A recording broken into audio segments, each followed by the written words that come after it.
Malam Selasa Kliwon itu, hujan turun deras membasahi atap rumahku. Lampu-lampu desa berkelap-kelip, dan angin malam menyusup lewat celah jendela. Aku baru seminggu pulang ke desa setelah bertahun-tahun merantau di kota. Kata ibu, aku harus tinggal sementara karena kakek mulai sering melamun. Katanya, ada yang datang setiap malam Selasa Kliwon. Awalnya, aku pikir cuma cerita orang tua. Tapi malam pertama di rumah, aku langsung merasakan yang aneh. Sekitar pukul 1 malam, terdengar suara seperti kain diseret pelan-pelan dari luar jendela.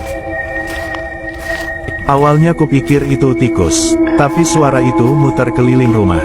Hingga akhirnya, ada yang mengetuk pintu, 3 kali, pelan, tapi jelas. Aku gak buka, tapi kakek, yang duduk di ruang tengah, langsung berdiri dan berkata pelan, "Jangan dibuka, itu bukan orang." Besok paginya, ibu cerita kalau tetangga seberang, Pak Rahmat, meninggal mendadak.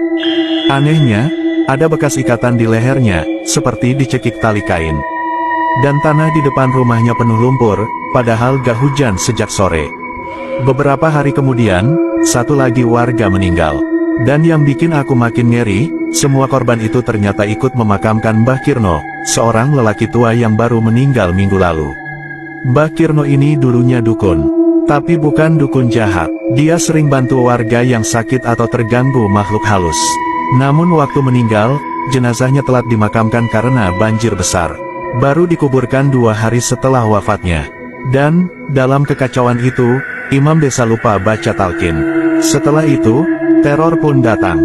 Korban terus bertambah. Dan suatu malam, aku melihat tulisan muncul di kaca dapur yang berembun. "Baca talqinku, atau aku datangi kalian." Kakek akhirnya cerita, dulu, dia pernah berselisih dengan Mbah Kirno.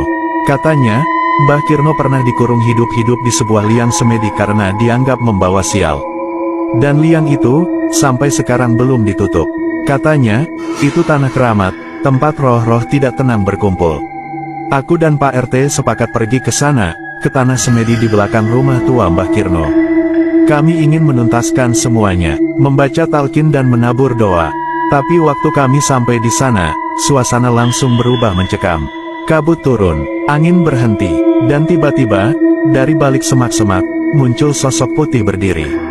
Pocong, matanya bolong, tubuhnya basah, kain kafannya compang camping. Dia tidak bergerak cepat, tapi pelan. Sangat pelan, seperti mengincar. Pak RT kaku, tapi pocong itu tidak melihat ke arah beliau. Dia menatap aku. Dari balik kabut, terdengar suara berat, serak, seperti berasal dari perut bumi.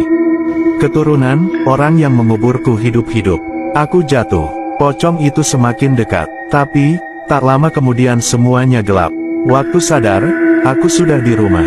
Kakek menangis. Kata beliau, aku ditemukan pingsan dekat liang semedi. Tapi setelah kejadian itu, teror tidak berhenti. Bahkan lebih buruk, setiap malam Selasa Kliwon, aku terbangun karena suara. Suara kain kafan diseret, dan bisikan talqin yang dibaca terbalik. Karena gak tahan, aku menemui Bu Marni, tetua desa yang katanya tahu sejarah gelap desa kami. Bu Marni bilang, tanah semedi itu bukan tanah biasa. Itu tempat pengorbanan hidup zaman dulu. Orang-orang yang dianggap berbahaya, dikurung hidup-hidup di dalamnya, termasuk Mbah Kirno. Tapi yang bikin merinding adalah ini. Tanah itu belum selesai menelan dendamnya. Dan kau, cucu dari orang yang mengurung dia pertama kali. Aku kaget. Kakekku sendiri, adalah orang yang dulu memerintahkan Mbah Kirno dikubur hidup-hidup, karena iri dan dengki. Bu Marni bilang, satu-satunya cara menenangkan roh penjaga tanah semedi adalah pengorbanan. Tapi aku gak ngerti, pengorbanan apa. Akhirnya, aku, Pak RT, dan Bu Marni kembali ke tanah semedi. Kami membawa dupa, doa, dan nisan baru untuk Mbah Kirno. Harapannya, menutup lubang semedi, menuntaskan talqin, dan mengakhiri semuanya. Tapi malam itu, tanah semedi terasa hidup. Kabut lebih tebal dari biasanya. Dingin menusuk tulang. Dan di antara kabut itu, pocong itu muncul lagi. Lebih besar, lebih kuat. Dan kali ini, bukan hanya menatap, tapi berjalan ke arahku. Dia membuka mulutnya dan bersuara. Darah pengkhianat harus dibayar. Talqin bukan buatku, tapi buatmu, yang akan menyusulku di dalam tanah ini. Aku ingin lari, Tapi tanah seperti menarik kakiku. Pak RT terseret, Bu Marni pingsan, dan sebelum semuanya gelap, aku melihat wajah pocong itu hanya beberapa jengkal dari wajahku. Tidak ada teriakan, tidak ada jeritan, hanya napas berat dan aroma tanah busuk yang menusuk. Aku sadar, di ranjang rumah. Tapi sejak itu, tiap malam Selasa Kliwon, suara itu datang lagi. Terkadang dari depan rumah, terkadang dari bawah tempat tidur. Kakek akhirnya meninggal beberapa minggu kemudian, dalam posisi sujud. Tapi matanya terbuka, seperti melihat sesuatu yang datang menjemput. Dan sekarang, aku sendirian di rumah ini, menunggu suara itu datang lagi.